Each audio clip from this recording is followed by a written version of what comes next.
Hi, my name is Coleman Fisher. I'm a junior in high school and today is my first day in the group foster home.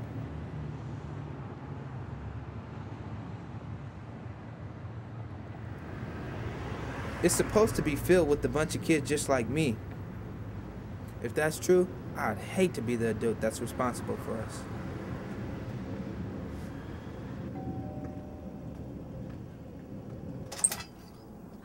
Hello, you must be Coleman. Oh my, aren't you handsome? I'm Mavis Sullivan, but you can call me Granny, or you can call me Granny May. Come on in and meet the other kids while we wait for the nanny.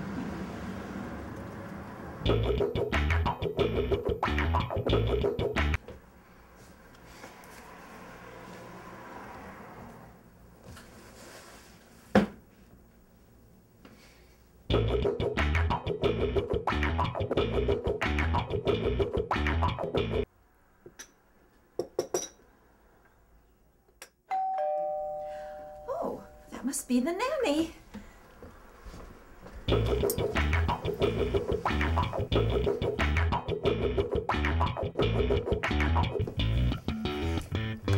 Hello, everyone.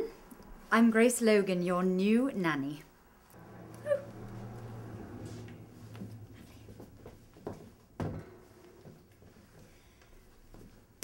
Well, I have read your profile, so I already feel acquainted with all of you. So, I will start by telling you a bit about me. I grew up in Norwich, which is a town in the East Anglia area of England. It's a fine city, which is actually the town's slogan, although they're trying to change it to England's other city, which has created quite a controversy. So we'll just have to wait and see how that all plays out. I went to university at Oxford and I'm currently getting my postgraduate degree at Stanford while I work for the state of California's Child Services. Right, throughout my coursework, I've maintained a focus on how the development of young people is affected by the ever-changing structure of the American family and the resulting dynamics. Also, I did a thesis on how the components of evolving social mores and technology affect the behavior and worldview development of the pre-college teen.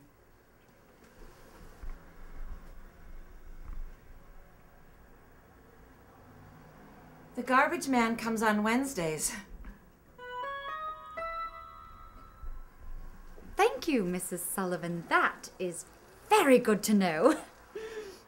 Well, like I said before, I already feel acquainted with all of you, but I bet that you would like to get to know a little bit more about each other, right?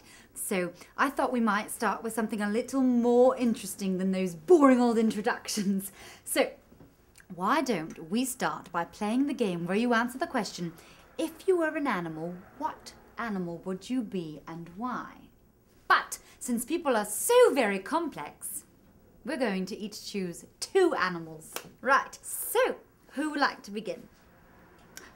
Fiona, excellent. What animal would you be and why? I would like to be a monkey because I like to play. And a bunny because they are cute. Wonderful. Great. Thank you, Fiona. Right then, how about you, John? I'm afraid that, for me, this question doesn't exist as a hypothetical. John, would you please explain what you mean by that?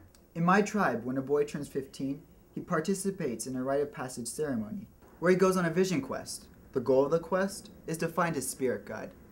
The spirit guide's first task is to lead the boy out of childhood and into manhood. Then it reveals the path he must choose for his adult life.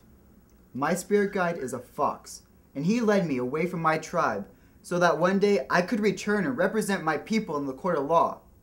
So to answer your question, I would be a fox, because that's what my spirit guide is. That's great. Fox, they're clever, they're smart. It's perfect if you want to be a lawyer.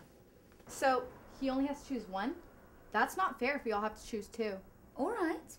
Could you perhaps pick out another animal that might represent another side of you? No, the spirit guide has made it very clear to me on who I am.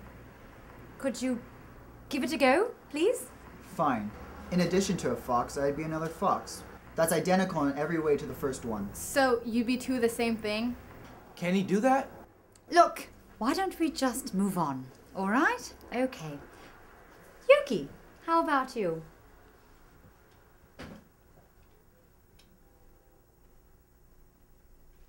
No?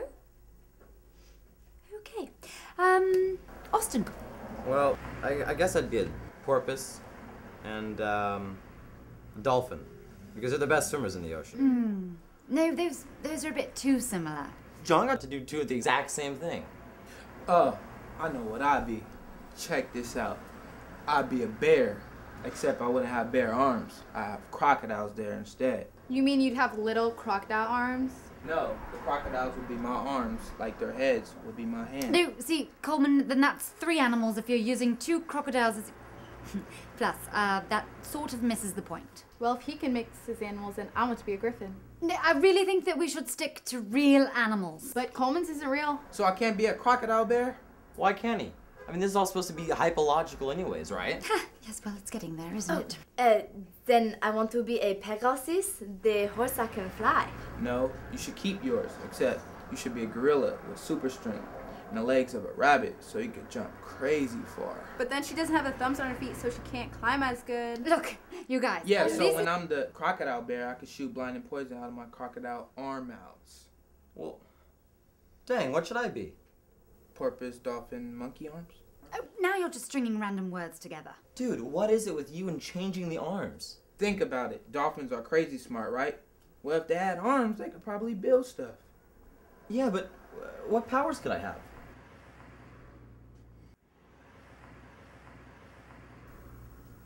Crippling sonar. Yes. Well, if your porpoise dolphin gets crippling sonar, my griffin gets laser beam eyes. Oh, thank God. I mean, I'm going to get the door, so why don't we just drop it for right now, okay? All right. Hi, Hello. I'm Stephen Sullivan. Ah, you must be Mrs. Sullivan's son, Grace Logan. Ah, yes, the brave nanny. How generous of you to help these kids who the state is no doubt treated like property. I can't even imagine what it'd be like to live in a house like this with this group of kids who must be so angry and bitter. Oh, actually, given the tough circumstances, they're all very well adjusted. According to their profiles, it really looks like they all are very motivated to finish high school as well.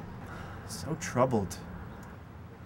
Yes, it's very nice of your mother to open up her home like this. From what I understand, she's charging the state a very reasonable price. Yeah, well, she said she wants to give back for all her blessings. That's so sweet. She must have lived a very privileged life. No, not really. That's what I can't figure out. I mean, she's pretty much struggled her entire life to make ends meet. She's approaching her 70s, and she just got forced out of her job at the machine shop a couple of years ago. And that's because she kept falling down. Oh. And even though I live next door so I could try to help her out now, historically I've been a pretty terrible son. I was mean to her growing up. I'm an only child, and I haven't given her any grandkids. The only reason I own a house is because I got lucky in the stock market, and a friend hooked me up with that. She's actually asked me to move away several times. I mean, I'm probably a huge disappointment to her. I just don't see her life as being all that blessed. Right. I should really be getting back to the kids now, so it was nice meeting you. Of course. Yes. Like I said, I live right next door, so if you need anything, feel free to ask. Right. Thanks. I really appreciate it. No, anything at all, really. I mean, if it gets crazy in there and you just need someone to talk to, or, you know, if you need a man around the house, just feel free to come by and ask. Right. All right. Great. I really should get back. Right. So, right. but Okay, thank you. I'll Really. see ya. Okay, bye now. Take care. All right. Right. Okay. Bye-bye. Right next door. That was the neighbor, Stephen. He's interesting. Try not to talk to him. I'll make some lunch.